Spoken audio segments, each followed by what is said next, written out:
Mega prince Varun Tej నటిస్తున్న latest sports drama బరీ sets లో ఊహించని ప్రమాదం జరిగింది.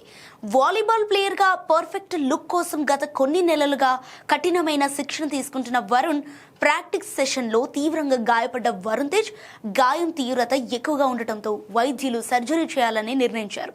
అయితే దీనికోసం నేడు హైదరాబాద్లోని అపోలో ఆసుపత్రిలో ఆయనకు శస్త్రచికిత్స జరగనుంది. సినిమా పట్ల ఆయన చూపిస్తున్న డెడికేషన్ చూసి మెచ్చుకుంటున్నప్పటికీ ఇలా గాయపడటం అభిమానులను కలవరపెడుతోంది. సర్జరీ తర్వాత వరుణ్ తేజ్ కనీసం కొన్ని వారాల పాటు పూర్తి విశ్రాంతి తీసుకోవాలని డాక్టర్లు సూచించారు. అయితే దీంతో బరీ సినిమా షూటింగ్ ను ప్రస్తుతానికి నిలిపివేశారు.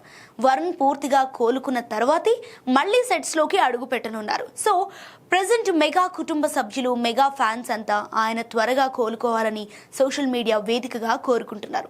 సినిమా కోసం అంతలా కష్టపడి ప్రాక్టీస్ చేస్తున్న సమయంలో ఇలాంటి ప్రమాదం జరగడం అటు చిత్ర యూనిట్ ను, ఇటు మెగా అభిమానులను కలవరపెడుతోంది. సర్జరీ విజయవంతంగా ముగిసి ఆయన మళ్లీ మాస్ లుక్ లో సెట్స్ లో అడుగు పెట్టాలని అందరూ ఆకాంక్షిస్తున్నారు.